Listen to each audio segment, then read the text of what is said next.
How are you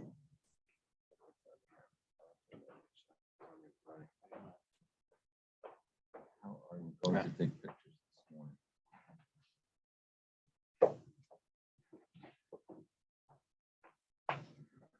Okay. Here we're going to start Daf Peches. We'll see where we leave off. We'll know where to pick up. That's 88. 88A. It's a Mishnah.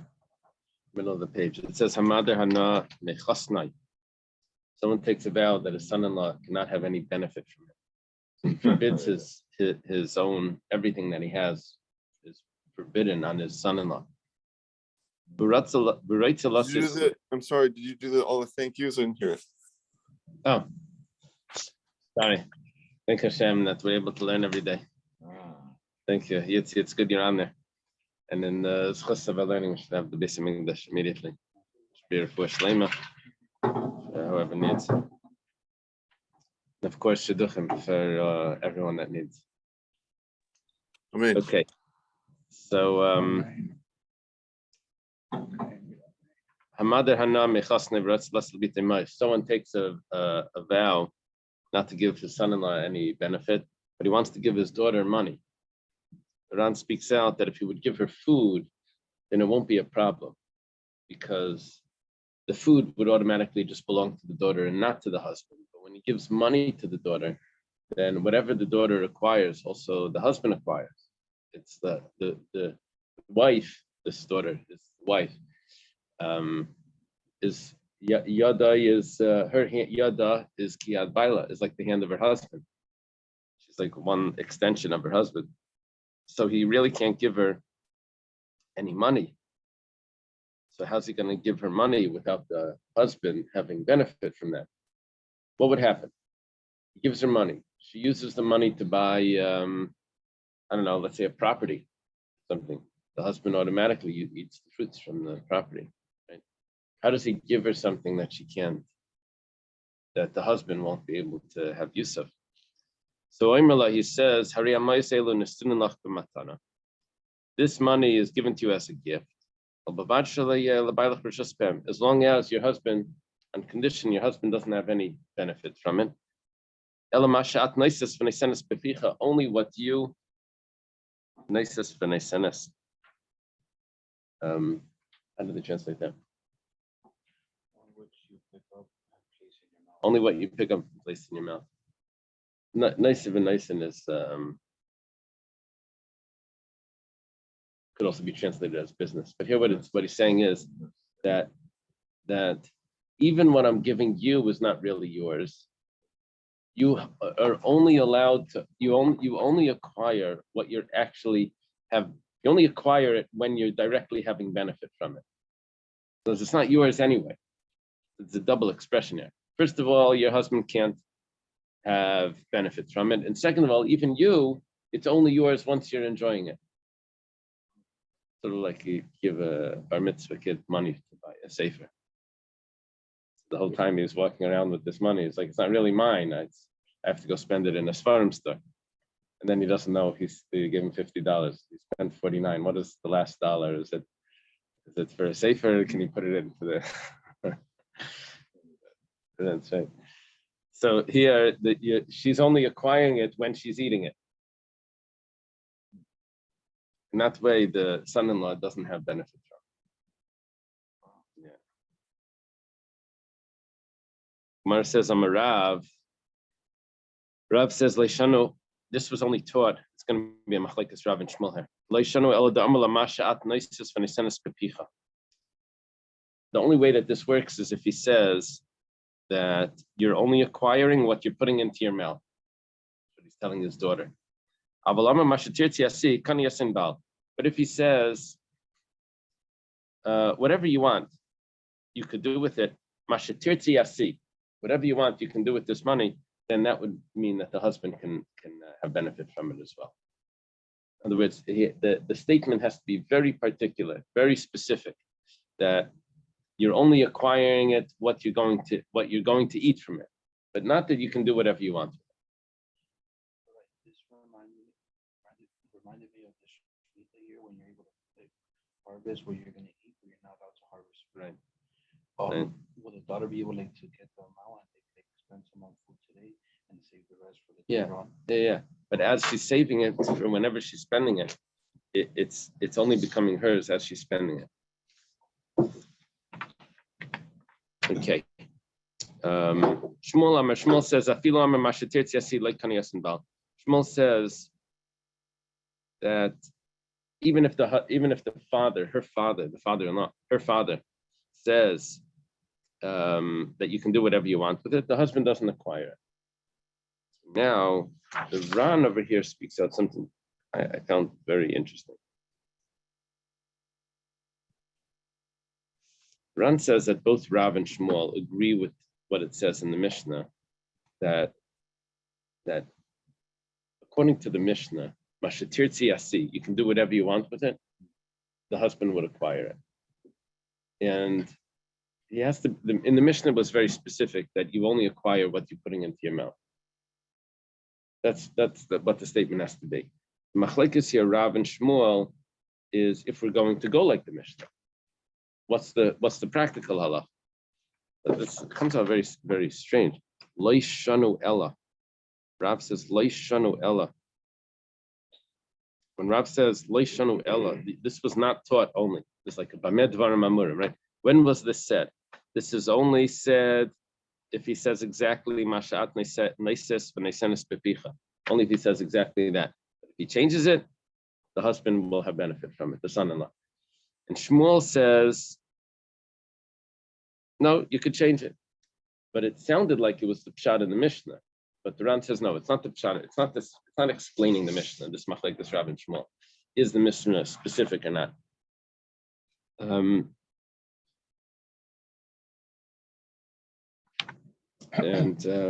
What's going to come out is we're going to see soon that there's really a machlekes Reb Meir and the Rabbanan, and there's really a machlekes Rav and Shmuel if we pass them like Reb Meir or like the Rabbanan. So in general, you can pass contrary to what Mishnah said.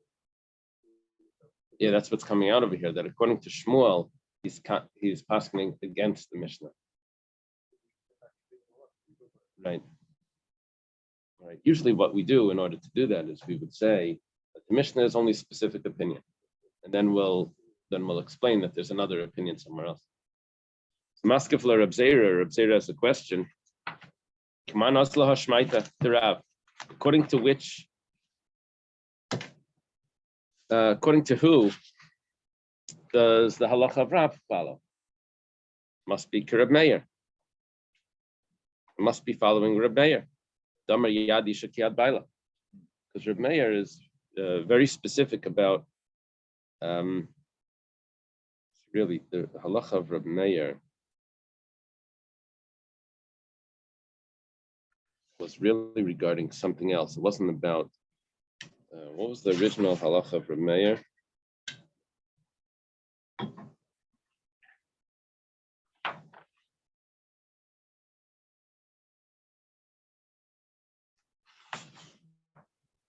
If everything a woman acquires belongs automatically to the husband. But there was a case that they had, and I don't remember what the case was. We're going to see a case that has to do with Erevin, but I don't think that was the original case. Okay. Because Rav would follow the opinion of Reb Meir that says, Yad Isha Kiyad Baila, that the hand of a woman is like the hand of her husband. That means a woman is just an extension of her husband. Everything that she acquires is automatically acquired by the husband. And therefore, you have to be very specific about how to avoid the husband acquiring. Okay, Gemara asks for a minute, but we have a contradiction.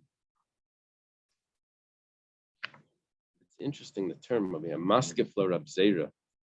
Reb Zera has a strong question. Who does this go like? It goes like Reb Meir. But if that's the case, then we have a contradiction. Yeah, it's funny that usually maskef is not a contradiction. Usually maskef is a logical question. Here, it raises the contradiction that for him, if the wife's hand is not the same as the husband, but the space and is. No, okay, we're going to see that soon. The original din of Reb Meir had to do with the slave being the hand of the master, and we said if that's the case, then the wife is also. Yeah, that doesn't sound well. Sounds right. I mean, The wife is a stronger bond with the husband than a slave. It makes sense that if the slave is a sense in the wife. Yeah. also- Yeah, I think what's bothering the professor is that the wife should have a little bit more independence than the slave. So just because the slave's hand is right, that's But in the Torah, like it's the ceremonies, like the two souls. It was actually one soul that was split and they come back together. Here. So it's not. not gonna stand up in court.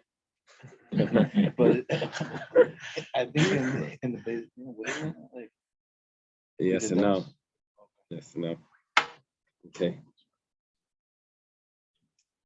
Contradiction goes like this. Now, what's happening here is that you don't have to remember this from Erevin. It's too long ago. There's something called the Erev Chatzeres, and then there's something called Shitufei Mavois. What happens is, if you want to carry in a public, in an area that's in a common area of like an apartment complex or something like that, so everyone needs to contribute. Besides for the wall that you need to have, or a string that you put up, which is implaceable, everyone needs to have food that they're as if they're eating a meal together. It has to become like one family. So everyone would contribute food.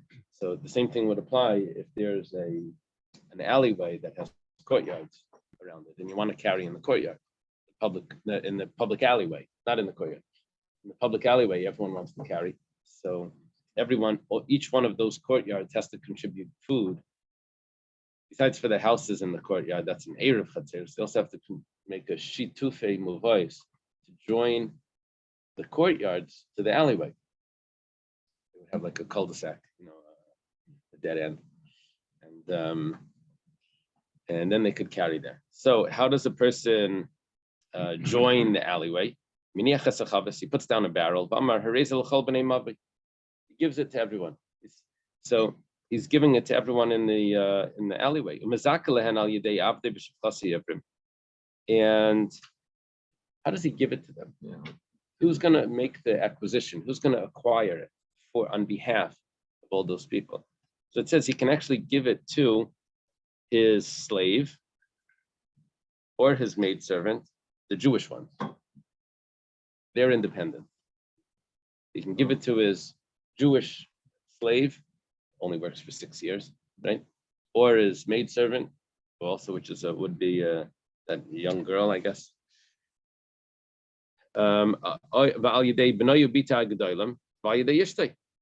Or he can give it to one of his older children, which is also considered an independent person, that can acquire it on behalf of all the people. And then it says also for his wife. Also, he can give it to his wife. Now, here's where the problem is. Because if the wife is really his own hand, so then you pass it from his right hand to his left hand, what's he doing? He's giving it to himself. You need to pass it to someone else for someone else to acquire it on behalf of everyone. Okay, v'yamrit kanayasin baila.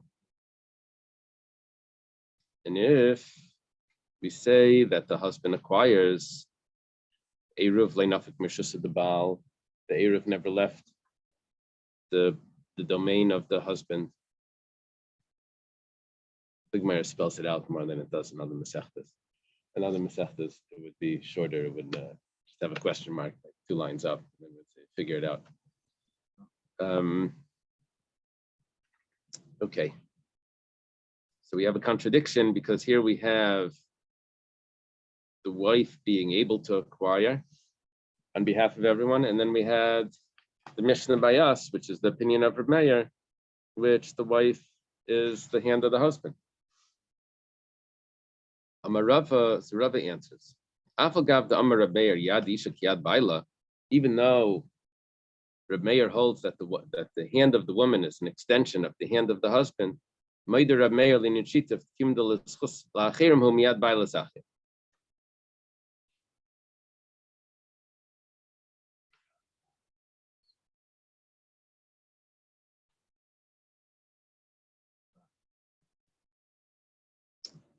Rameir agrees that a man can give his wife a gift and it belongs to her. Only problem is that over here he's not giving his wife a gift. He's giving it for some other people. And what Rav is saying is that Reb Meir agrees that if he gives it to her for other people, she can acquire it.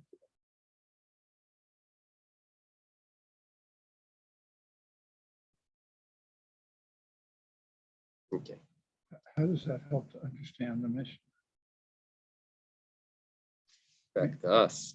Yeah, I mean, Someone to me, else. the problem in the mission is you don't know who owns. Right. He's given this Right. strange nether. Right. I thought that was why the But we're alley saying was being brought in. that- We're saying that to the outside, anything that is given to the wife from the outside is going to belong to the husband. Right. But from the inside, when the husband gives his wife something, that could be separated from him.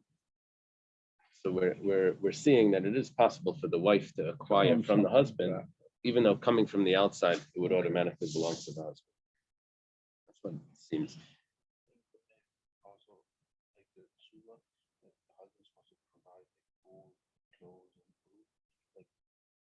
Like an example that between them is like there's kind of like separate. Because if not, it would say that he provides for himself. himself. Oh. No, well, that's going to be an obligation that he has. Yeah, we're not saying that they're one.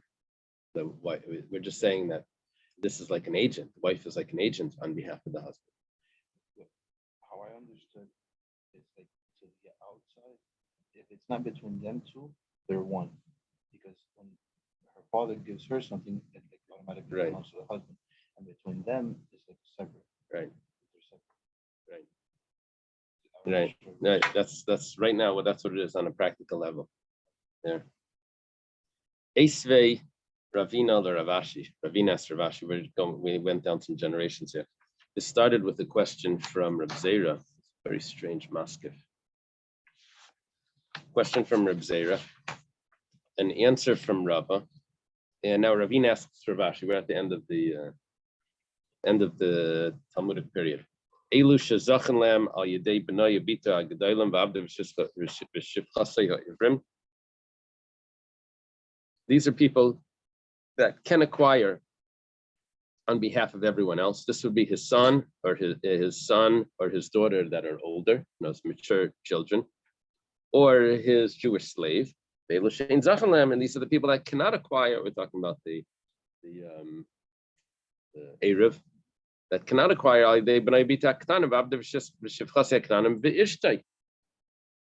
That's clearly that the wife cannot acquire. Children, the young children can't acquire on behalf of that small community, that complex, and the wife also can't. So how does this work? Ravashi says, "Masnisin b'sheish lachatzer b'simava yaskinan demigud dezachlan afshei zachla achrin." Turns out, what happens here is that the wife had her own courtyard. Wow. She lives together with the husband, but she happens to own another property in that complex, in that around that mavoi in the cul-de-sac. So the wife's courtyard is itself affecting the ability for everyone to carry in that courtyard, because everyone has to contribute to have one item of food that they're all eating from. Now they don't have to eat from it, but it has to be there. So the wife herself needs to contribute. So the husband he's giving it not only on behalf of everyone else, but also on behalf of his wife. So what happened with Rava is that the wife wasn't acquiring it all. She was acquiring it for everyone else. And Rava said that that's going to work. So we have a problem because we find another case where it doesn't work with the wife. So what we're answering now is that it would work for the wife if the wife herself needs to acquire it as well. If she needs to acquire it, so then she's able to acquire it for herself, and that's considered like she's contributing, and then so therefore she can acquire it on behalf of everyone else. But if the wife is not acquiring it, then she can't be an agent to acquire for anyone else from the husband, because she's already an agent of the husband. She's already, she's part of the husband. So she can't, only when she needs to acquire for herself can she be an agent for everyone else to acquire. Yeah. It's called migu. Migu means just as. The zachin l'nafshei, that she's acquiring for herself. Zachin l'achrina, she's able to acquire for others. We'll have this in Bava Metzia. Their wife's property is only owned by her. Yeah. If that's through her accord or through her husband. How did she get the property? She must have inherited from someone. Okay. The Ran quotes over here, very interesting. I haven't seen this before. A psak from Rabbeinu Shmuel Hanagid. Familiar with Shmuel Hanagid? He was a very early, he's considered one of the Goinim. He was an important person in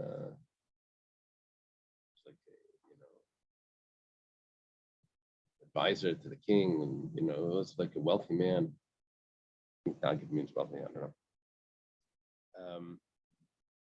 So Reb Shmuel Nagid paskins in the name of Reb Amram Goin that the halach over here is like Shmuel. We're talking about if the wife can acquire, if the wife is considered a hand of a husband or not. Rav said that the wife is the hand of the husband, and Shmuel said that the wife is not the hand of the husband. Now, problem over here is that we're dealing with Nedarim. The rule is that whenever you have ritual law, you always paskin like Rav. Whenever you have monetary law, you always paskin like Shmuel. That's the rule. Now here I have one law that applies to monetary law and it applies to ritual law. So where is the main law where is this law mainly? So he says, well, the main halach over here is Shmuel. It's because this is a monetary law. Can the wife acquire? I know it has to do with the vow as well, which would mean that we pass like Rav, but that's just the secondary outcome of this. The main halacha here is the pass like Shmuel. It's because it's okay. Another point is that we have a machlekes Reb Meir in the Rabbanon. Shmuel holds like the Rabbanon. Meir said that the wife's hand is like the hand of her husband. That's what Rav said. Shmuel is following the rabbis that argue on that, which is also a good reason. And also he quotes a bunch of Gemaras that say that they are all following the rule of Shmuel, that the wife can acquire independent of the husband. Rabbeinu Tam and the Ravid, on the other hand, they paskin like Rav, because they say, look, in the Nedarim, you have to go like Rav. This is ritual law. This is not monetary law. Then he puts the Rambam.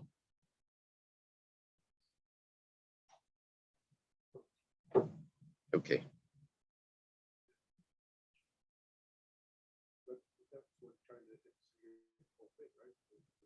Yeah, well, we got into this because of the neder, but it's all based on the wife acquire. Can the wife acquire something independent from the husband?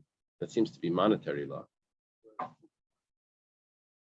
So, but now we're talking about we're applying it to Nedarim. So now we have two ways of looking at it. Rabbeinu Tam and the Rav would say, well, this is in Hilchos Nedarim. How does the person give something to his wife, give something to his daughter without the husband acquiring it? He has to say this and that, so we can go like, we would have to go like Rav, because halacha is Rav b'Yisuri.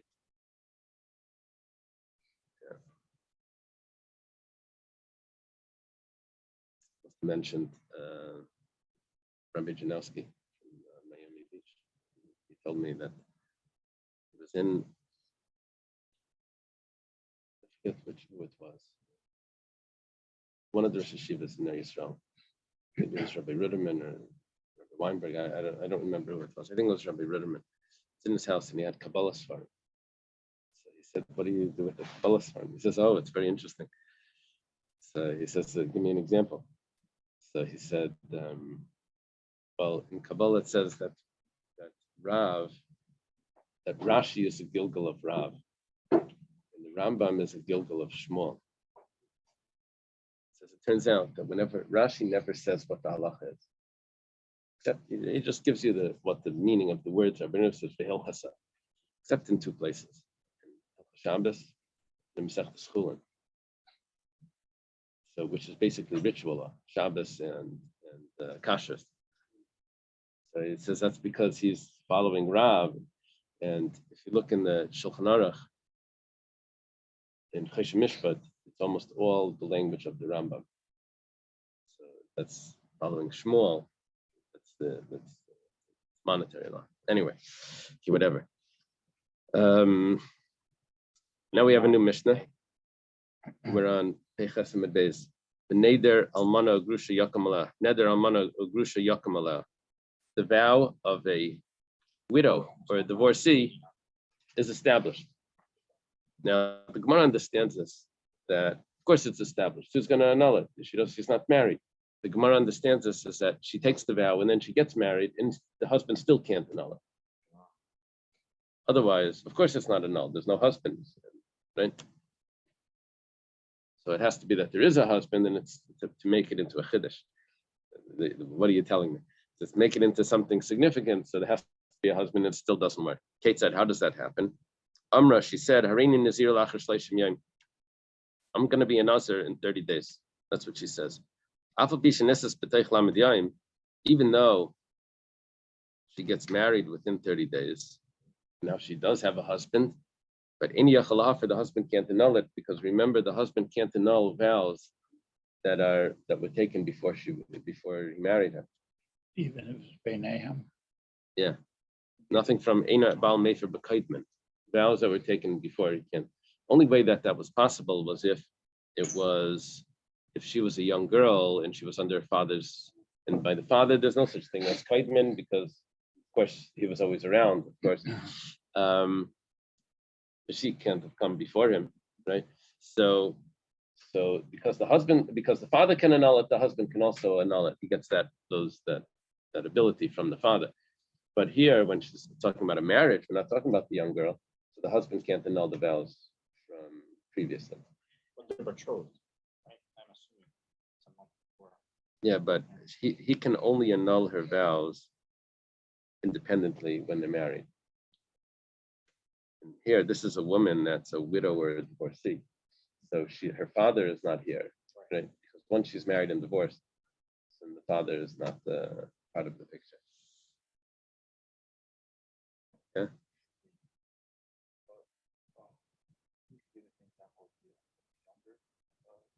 In that case, they would both have to annul the father. Right, they both annul together. Okay. Now we're up to Peites on top of the page. Nadra, she took a vow, V'hibrisha Sabal, and she's she's already married. Mayfila, he can annul it for her. This seems quite obvious. But Kate said, what would be the chiddush there? Amr, she said, I want to be a nazir. She says, going to be a nazir after 30 days.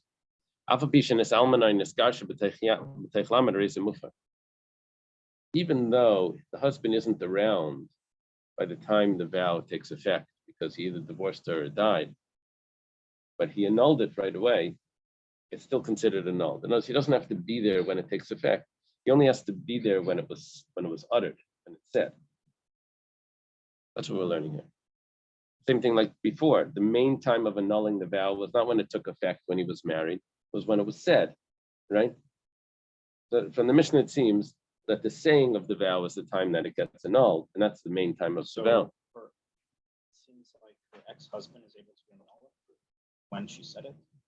No, now he's the ex-husband, but he had annulled it before, even though he's the ex when it takes effect. So it's still considered annulled. We don't say that he has no rights over this vow. Didn't even take effect yet. And you say no, because it was said, he can annul it. When they were married. When they were married, right? They were married then. Nadra bay bayayim, v'neskarsha bay bayayim, v'chzira bay bayayim. This is a lot going on in this lady's life. She took the vow. Possibly she even got married that day. She gets married. Up to 100 times. Yeah, we had a case like that. She gets married. She takes a vow. She gets divorced, and the guy remarries her on the same day. Right? Same guy. Yeah, that's the joke for a second wife. She's okay. So, any yachal hafer. It's too late. You can't annul it now. Why? Because there was a moment when she was free from him in between the vow and the annulling. Because she was divorced in between. Now it's too late. Still considered kaidma, even though he was married to her then. But because he divorced her, now he married her back. Now that gap in the middle of means that he now can't annul that vow. In the new marriage, he can't annul it. This is the rule. She became independent for 1 hour. He can't annul it anymore. Okay. We learned that the vows come back if he annuls it, and then they get divorced. Yeah. But if he doesn't annul it, like they stay on forever, even if they divorce like multiple times like this. If he doesn't annul it, then he can't annul it. Once they're divorced, it's too late. And it stays with her until she sees a vow. Yeah. Now, even then, when does it come back? It would only come back if it was a vow that was between them. But a vow that's an affliction doesn't come back. So if she's going to be a nazir, not going to drink wine, that's going to be an affliction. Right? Now it won't come back. That won't come back if it was annulled properly. Okay, Tanya, we have a brisa. Almana ugrusha sha'amra, a widow or divorcee that said, Harini Nazira l'kashay nase. I'm going to be a Nazira, a Nazir, when I get married. That's what she says. She's a little surprised that she's going to get married. So she says, I'll be a Nazir if I ever get married. Probably waiting a long time. So, Venices, and she gets married. Now, the difference, we're going to see the difference between what we learned in the Mishnah, was she says, I'm going to be a Nazir in 30 days. Here she says, I'm going to be a Nazir when I get married. All right. And now she's married. So now there's a vow. So, yeah, right. Right. Right. I was reading Rabbi Steinsaltz's book on the Parsha. I don't see it over there. You know those white books. So one of them is on the Parsha. Oh, is that it? No, that's that's on the. Anyway, he was saying that in the Parsha, Moshe and Aaron are like the main characters. Says, but really it's Pare. We relate much better to Pare than to Moshe and Aaron. It describes Pare like it's just like one of us. Give yourself a trophy. Okay. Hey, show up to class. He's in New York. He's in Pick a plane. he's in the Schneerson Center for Jewish Life, Chabad of the Upper East Side. Stay in New York. At least that's the picture on it. Okay. Tanya, we learned in a brisa. Almana grusha shamrin nazir l'kshenasi v'neses. So Rabbi Yishmael says, Yafer, he can annul it. Now this is a little surprising. How can he annul it? Because she took the vow before she was married. Can't annul vows. That Rabbi Yishmael holds that the vow is only a vow when it takes effect, not when it's uttered. When it's called the chalei saneder, when it's a yeshiva word, when it takes effect, that's when it's considered a vow. Saying a vow I'm going to have a vow when this and this happens, it only becomes a vow when it happens. So when it happens, she's married. And so therefore you can annul it. So many examples of when it's heard. Right. Not when it's expected. Right. All of those examples were when she took a vow right now. But if there's a delay in the taking of the vow, when the vow should take effect, Rabbi Yishmael says you follow. The main thing is the following of when it takes effect, not when it's said. Rabbi Kiva Yafer. Rabbi Kiva says, no, he can't annul it. He can't annul it because the vow was said earlier. V'simana Yalili. I don't know if the 8th day knew about this. What is Yalili? Yalili over here means the Yud stands for Yafer, that's Rabbi Yishmael, and the Lamed stands for Lo Yafer, that's Rabbi Akiva. Now, in the next case, we're going to have Rabbi Yishmael saying exactly the opposite. And then Rabbi Akiva, so Ya, Li, it's going to go, Rabbi Yishmael is always going to be said first. So first he says Yafer, and then he says Lo Yafer. You'll see. She says, I'm going to become a Nazir if I ever get divorced. I guess she was waiting for her get. Finally, the husband decides he's going to give her a get. In Niskarsha, she gets divorced. Rabbi Yishmael says he cannot annul that vow while they're married because it didn't take effect yet. When's the time to annul it? Only when it's in effect. You can't annul it. And once they're divorced, it's too late. So you can't annul it. So Rabbi Yishmael says, Lo Yafer. This is the second lamed of the Alili. Rabbi Kiva Yafer, Rabbi Kiva says, no, he can annul it. Why? Because the main thing of the vow was when it was stated, when it was uttered. And they were married then, which is very good. Rabbi Yishmael. Rabbi Yishmael says, Hariya Waimer. Pasuk says, V'neder alman of grusha v'gaimer. The vow of the widow and the divorcee, Achi neder b'shas almanas v'gerushin. It has to be, when would it be an established vow that no one can annul it? Only if the nether takes effect. When it says ad sheyehi nether, it needs to be a vow. It means an active vow, and that would be at the time of, when would it be an active vow? That's only when she's divorced or widowed. That's when the vow is going to take effect, and that's when the vow is established. Rabbi Kiva Savar, Rabbi Kiva says no. We have the other pasuk that says kol asher asra al nafsha, anything that she forbids on herself.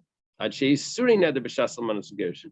When she utters the vow, when she forbids it, when she utters it, you could read this differently, but this is how he's reading it. Rabbi Kiva's reading that since she utters the vow when she's not married or when she is married, so that's the main time of taking of when it can be annulled or not annulled.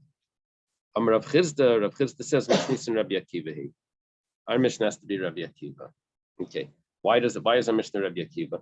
Because our Mishnah said, if I'm going to be a Nazir in 30 days,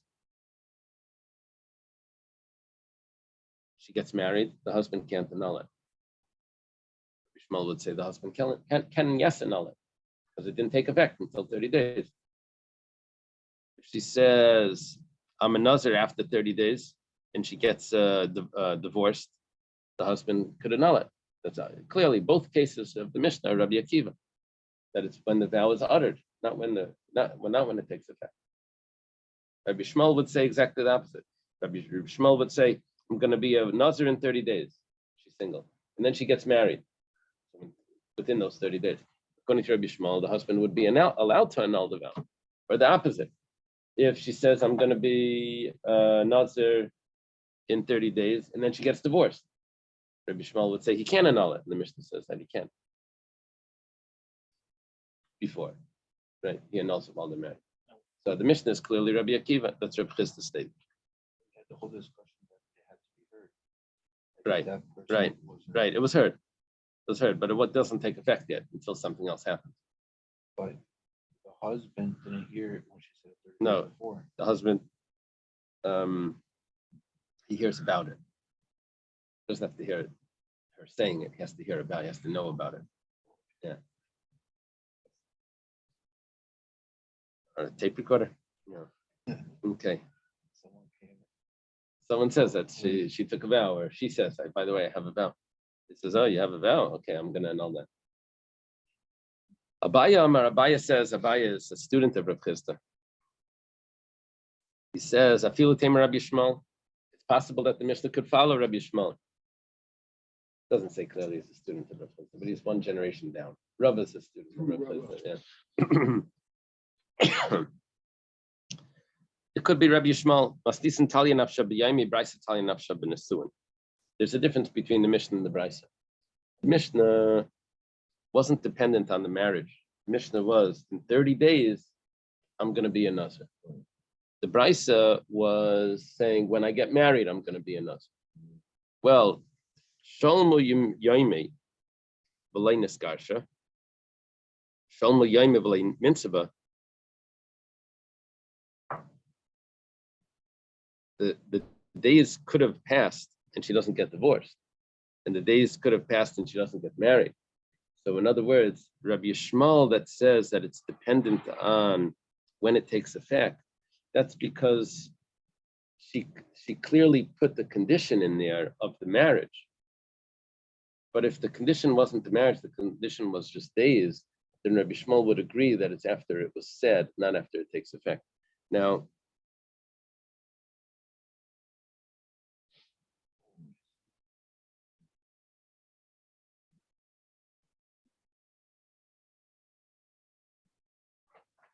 see, when it gets divided between whose domain she's in, her domain or the husband's domain, right? Divorced or married, and Rabbi Shmuel says we're going to follow when the neder takes effect. But if it doesn't get divided between whose domain she's in, just a matter of time, because she says that the vow should take effect in 30 days, then Rabbi Shmuel agrees that it's all about when it was said. It's only when you're like pushed against the wall, where is it exactly? Is it this domain or that domain? We'll follow when it takes effect. But if it didn't have to be in a different domain, then we're always going to follow.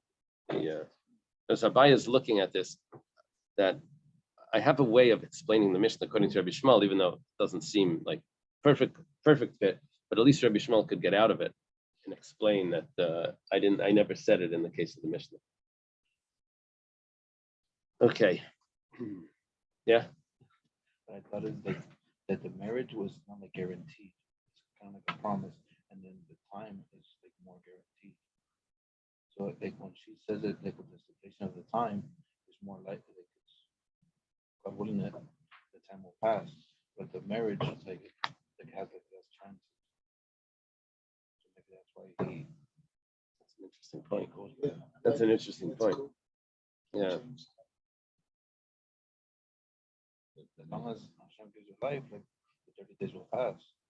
But, Yeah. So that's a very good explanation. you know, That so therefore, in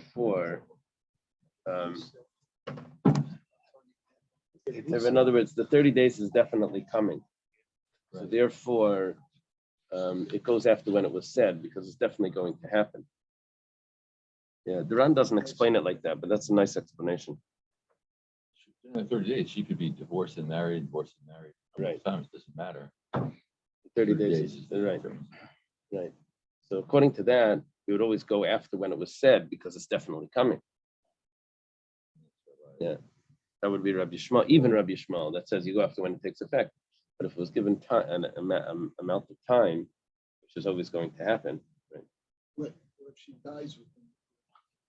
Well, then Then you don't it have to worry doesn't about happen. it, but okay. No, maybe it does. Okay. Zeh klal dektani gabinarim rasel asuye. Ha'av sheholach im shluchei abal sheholchu shluchei ab im shluchei abal benarim rasel davi abal fin nidura.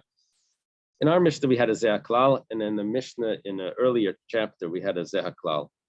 Now, in the earlier chapter, it said, if she was never on her own for 1 hour, then her father and her husband can annul the vows. In our chapter, it says, if she was never on her own for 1 hour, the husband can annul the vows, right? As long as she wasn't on her own for 1 hour.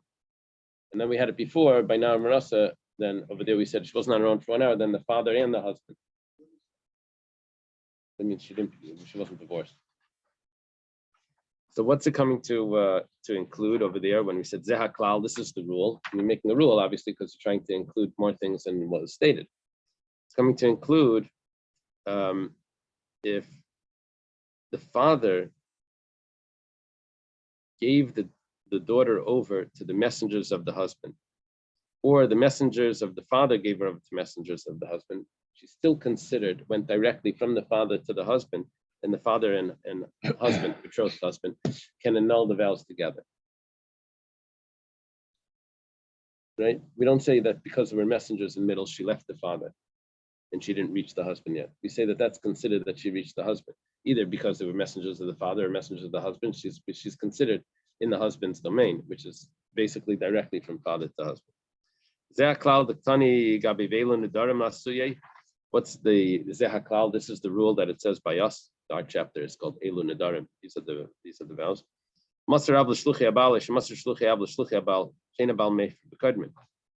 That if the father gives his daughter over to the messengers of the husband, and she takes a vow, or the father gives her over, the messengers of the father gives her over to the messengers of the husband.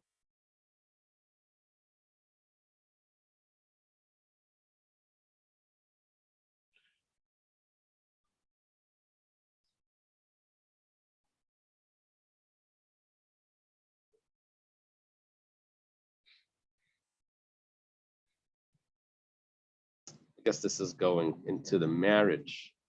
This is when she's going to the marriage, not to the betrothal. Saying that the husband won't be able to annul any vows once it's given over to his messengers. Once the father gives over to the messengers, then for the marriage, even though the marriage didn't take place yet, but it's considered like they're married and the father can't annul anymore. When she's being passed on to the people that are bringing her to the chuppah, it's too late. Father can't annul anymore. She's not considered under his domain. For both, for his messengers and for the future husband's messengers? Both. No, not for his messengers. Once it goes to, yes, he's giving you some trophies. Oh. Once it goes to his messengers, Yeah. even if it's the husband, even if it's the father's messengers that give it to the husband's messengers, once it leaves the father's messengers, then it's out of the father's domain. I think the messengers are considered like shliach, so it would be like the father himself. That's why it might be Right. Right. It has to, once it reaches the messengers of the husband, then it's out. If Okay. the husband does not know this vow, and then they get divorced or he dies, she stays a Nazira. Till she gets it annulled, or if the Naziris maybe was only for 30 days. But you're saying till 30 days. Yeah. But this is after the base of Mikdash. Yeah. So How does she get it how off? do what she can't bring her I don't up think on she the can. Nazira. Yeah, there's a They're problem. like that? There's a But they're problem. Nazira Wait for for the life. next Masechta. You're going to teach them. Nazira for life. Yeah, they don't have any way of getting it off. Number 30, God. Okay, now we have a new Mishnah, Tesha Nares, Nedarim Kayamin. 9 girls, their vows are established. It's really 3 cases. For some reason, the Mishnah spells it out into 9, even though a lot of the details here are irrelevant, because the main thing was one of them. But we say, and plus this, plus that, plus this, plus that. All this, but the main thing was just one. There's really only 3 cases. And apparently, Yerushalmi says that this is all Rabbi Yehuda, that we're going to see at the end of the Mishnah, that he was just l'chadid es talmidim. He was just trying to sharpen his students. So he gave them all these possibilities. You have to do this sometimes in school. Write out every possibility, every way of getting to the solution of the math.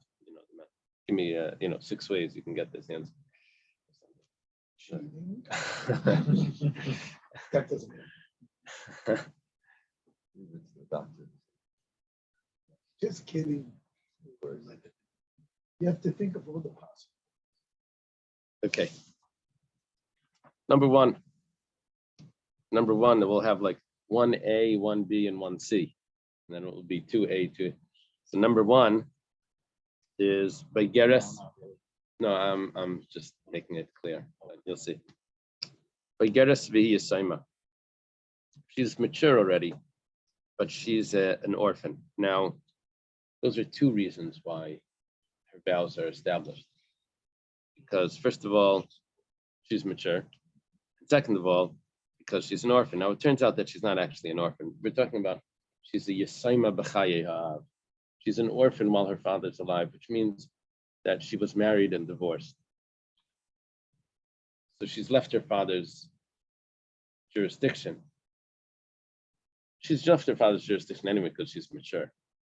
But anyway, that's what it's called. Yisayim b'chaya. But if her father's a Cohen, she could. Yeah, as long as there's no children. As long as she doesn't have any children Right. from her Yisrael husband. Right? Number 1B, second case. Nara Ubagra Yisayma. She took a vow when she was a young girl, but now she matured. Okay. And her father is not in her father's domain because she was married and divorced. And number 1C would be Nara Shalai Bagra V'Hiyasayma. She's still a young girl. And the whole reason why she can't get her vow annulled is because she was married and divorced. So this is really the only case that was significant. She's a young girl, but she was married and divorced. Okay, now let's go to case 2. And we'll start with 2A, right? Vaygeres Umesavia. She's mature and her father actually died. This is a real orphan, not just her father. She was married and divorced. Her father died. But she's mature. So 2 reasons why he can't annul the vow. But he's not there. And she's mature. Nara Vaygeres Umesavia. She was a young girl when she took the vow, but now she's mature and her father died. That was case B. Case C would be Nara Shalai Bagro Mesavia. She's a young girl, but her father died, so she can't get it annulled. Okay, that would be the only significant case there. The other ones had other reasons. Okay, now case number 3, which is going to have an A, B, and C, is Nara Shemesavia Bagra. Here the main point is that she reached maturity. She was young, her father died, and when her father dies, she's already mature, and now there's no one to annul the vow. Vaygeres Vavia Kayam, or she's mature and her father's still alive. But it doesn't matter. This is a very significant case. She's mature, so the father can't annul the vow.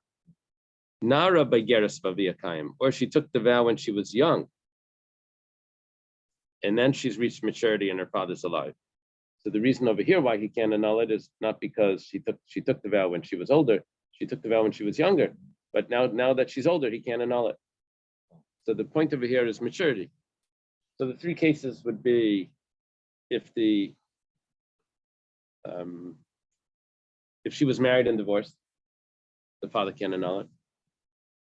Or if the father died, can't annul it. Or if she reached maturity, he can't annul it. And then you can throw in every other detail into each of those cases. You come out with 9, right? With the combinations, 3 combinations, 3 possibilities, and then you combine it, you have 9 cases. Yeah, you need to combine a couple of those factors together. Right. For it to be non-annullable. Yeah, well, actually, each one of them is non-annullable. Either No, the father she's an died. adult, you can- No, the father can't annul. We're not talking about going to a chacham. We're talking about Or the a father. husband. No, we're not talking about the husband. We're just talking about the father. Yeah. Rabbi Yehuda Imer, Afamasi Bita Aktana v'Nesalman Eskasha v'Chazret Layadayin Hinara. Rabbi Yehuda says if someone marries a girl and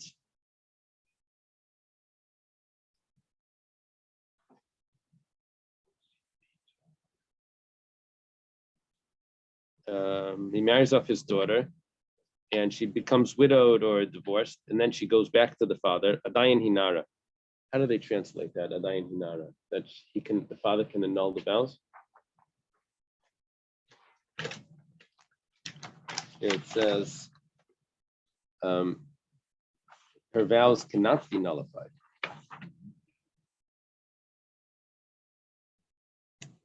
Even though she's still a young girl, the vows cannot be nullified, which is what we learned in the Mishnah. Basically is the opinion of the Mishnah. Why do we have to add this in at the end? I think it says that Rabbi Yehuda was actually saying the whole Mishnah. That's because she's a good saying. Yeah. Young and a divorcee, right? Right. So, Rabbi. That's with what? Yeah, unless it was Miyun, then she would not be considered a divorcee. Miyun is when she rejects her husband and she walks out. Amar Rav Yehuda Marav. Rav Yehuda says the name of Rav Zu Divrei Rav Yehuda. The whole mission is the words of Rav Yehuda. Ava Chachamim Aimrim. Yeah. Rav Yehuda in the Gemara is it? No. Rav Yehuda in the Gemara is Rav Yehuda Bar Yecheskel. Yeah. And he says this is the opinion of Rav Yehuda, which is Rav Yehuda Bar Bilai, which is a student of Rabbi Akiva. Yeah. Maybe a 200-year difference. Yeah. The first one is Rav Yehuda Amar Rav, Zu Divrei Rabbi Yehuda. Be a yud there, and with the resh, just the resh, it's not very helpful. But the sages say there's 3 girls that their vows are established: the Geras, the Yisaima B'chayav. Mature, she's an orphan, or orphan and immature, right? Not immature as in mature, but before maturity. And Yisaima B'chayav,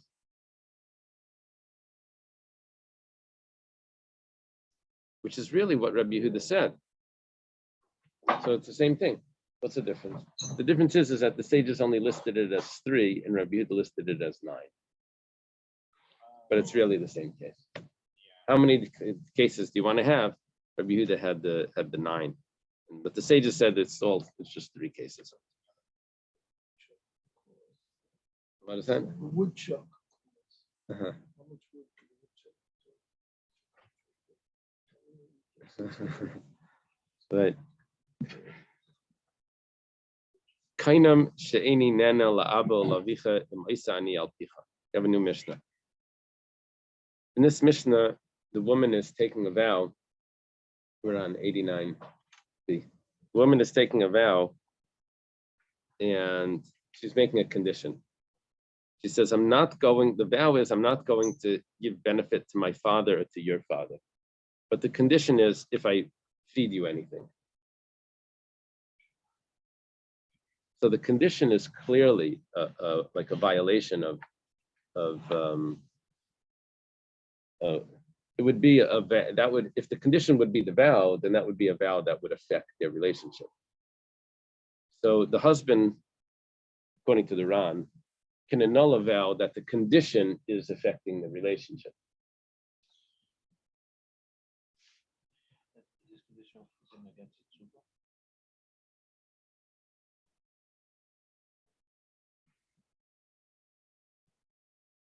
Could be against the ksuba as well.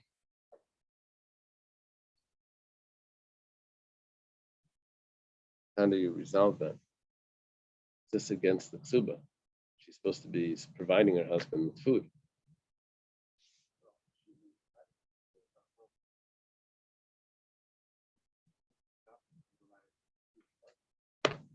Except for her vow that once she does that, she didn't take a vow that she's not going to provide for her husband yet. That's coming up next. She took a vow that she's not going to give to her father or his father if she provides for her husband. But if the stipulation,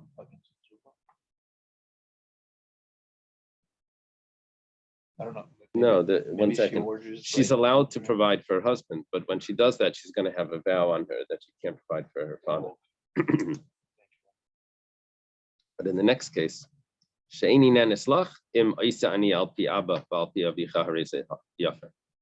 the next case is that she says, I'm not going to provide for you. And the stipulation is if I provide for my father or for your father. And then he can annul that one. That one is more obvious, no? Because that would be a clear problem between them.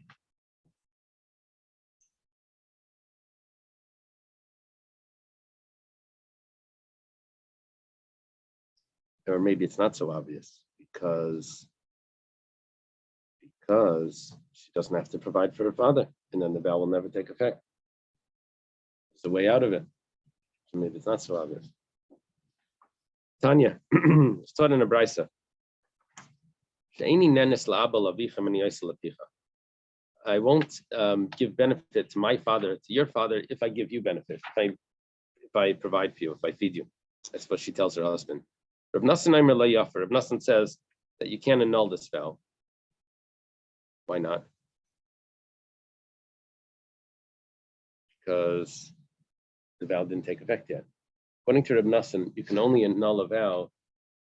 Yeah, this is like when you see on your bank statement on the phone, it says pending things. So you call up the bank, you say, "What's this thing? I never ordered from." I don't know. They have these things in there. And they say you have to wait. It's pending. You can't. So We it's can't do posted. anything until you just have to wait. So you just look at this thing until it goes away. So if nothing says while it's pending, you can't annul it. You can't do anything there.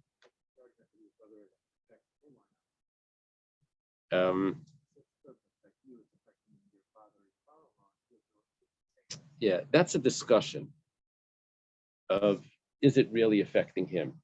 That's a discussion. But the machlekes Reb Nassan and the Chachamim is if we say it's affecting him on all of that. But the question is, since the condition wasn't met yet and the vow didn't take effect, so can it be annulled already? Reb Nassan says no. And the Chum say yafer that it can.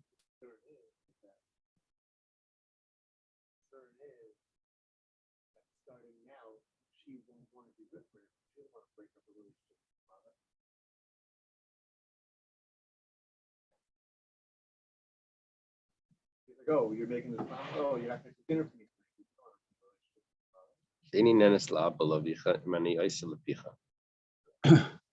If I do anything for you, then I can't.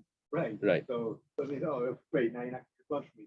You don't want to ruin your relationship with your father. Yeah.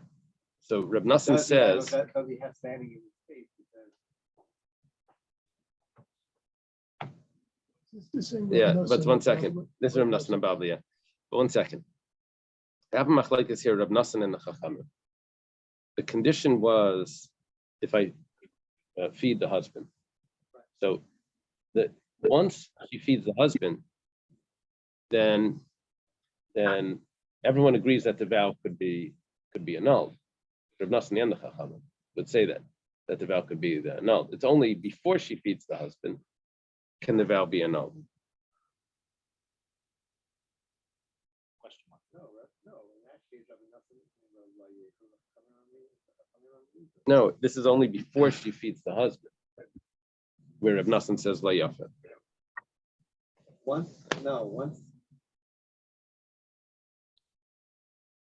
Right?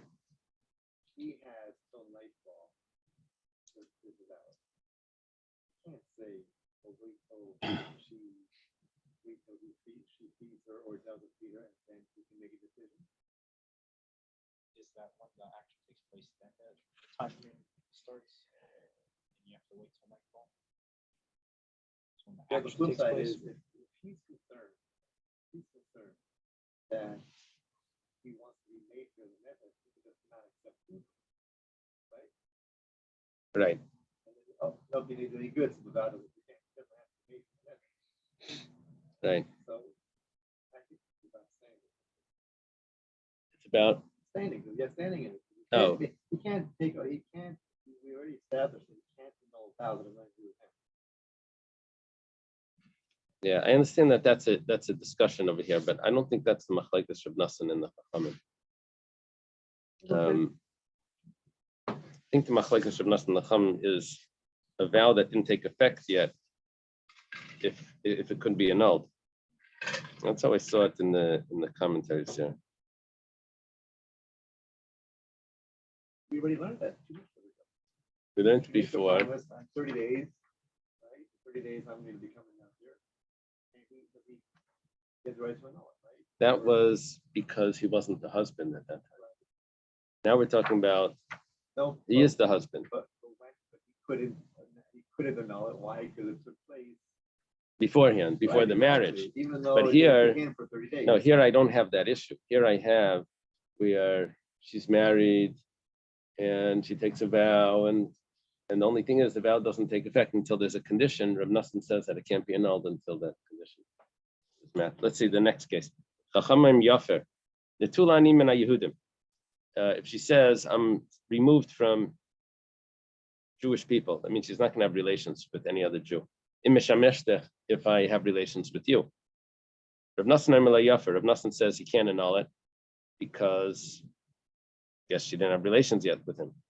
And the Chum say that he can annul it because the vow has a condition. It could be annulled even before the condition was met. There was a fellow that forbade. He says, I'm not going to have any benefit from the world. Very, very serious vow. If I get married before I get smicha, or before I study halacha. So he lives in a monastery. Well, he wants to study halacha, so he takes a vow that if I get married beforehand, then I'm in trouble. No benefit from the world. So right begafav b'tuvlei. This is an expression that no one really knows what this means, but basically he tries hard to study, but it's not working. V'lei amtzi lemisna, he's not able to learn. Rahit means he runs. Begapa sounds like on a rope or something. B'tuvlei, how do they translate it there? Oh, gapa as in begapa yavai. B'tuvlei. Yeah, he runs with his walking stick and he's not able to do it. Here it says ladder and rope. Ladder and rope. Yeah, there's different commentaries here. There's the Aruch, and some say that it runs with the ladder and rope because it's trying to bring food for the figs, for the decal dates. He's trying to bring dates for the sages to find someone to tutor him, and he's not able to get someone to teach him, or he's not able to learn. Asur Ravacha Baravuna. Ravacha Baravuna comes. Shabshay. Shabshay on the side it says that he fools him. He convinces him. Mistake. He mistakenly tells him. Ravacha is not mistaken, but he tricks him. He misled him. The insivitza, and he tells him to go get married. It's fine, he can get married. B'shar Ketina. This is he puts on him like a tit, like a plaster or a clay or tar. Now, what's going on over here? There's a bunch of different commentaries. Either he puts clay over it. Witch trial on. Yeah, he puts clay over his face, so he's going to send him to Rav Chisda. He doesn't want Rav Chisda to recognize him. Some say he took off his clothes because he wasn't allowed to benefit from the world, so he wasn't allowed to wear clothing because someone made those clothing. So he just covers him in clay so that he's not totally naked. Right. Another opinion over here is that he puts clay on his clothing so that he should see that he needs to wash his clothing, and he's going to realize that he needs to come on to other people, and then he's going to get his vow annulled. Whatever the case is, he covers him in clay. And he brings him in front of Rav Chisda. Amar Rava. I got another reason. To remind that Hashem made man from dirt so that he would do everything he's supposed to do in this world. And here this guy is going against the whole purpose for this world. I Okay. have no No, we'll find it somewhere. If you write it, it'll be in the sefer. So Amar Rava, Man Chakim Lemevad Kiyam Melsa. Rava says, who is so wise that he can do something like this? He loved the Ravacha bar Ravuna, the Gavar Rabba. It must have been Ravacha bar Ravuna, such a great man, figured out this solution. The Kasavar, what was the issue over here? Just like there's a problem, there's a machlekes Reb Nosson and the Chachamim regarding annulling a vow, the husband annulling a vow that didn't take effect. There's also the same problem of a Chacham annulling a vow before it takes effect. So because he's going to go to Rav Chisda, he had to somehow convince him that the vow needs to take effect in order to get it annulled. So he had to get him to get married, or else the vow doesn't come into play. He has to get married. Now he's in trouble, and now it can be annulled, even though the halacha is like the Chachamim, but there still is the opinion of Reb Nosson. So he wanted to avoid that. So he has him get married. So even according to Reb Nosson, you could annul the vow. Let's leave it over here. Tomorrow, Reb Nosson, you'll teach. Yeah, you see where we are? 5 lines. We're up to Reb Pa. Okay. And then, Okay, thank you. Have a great day. Shkoyach.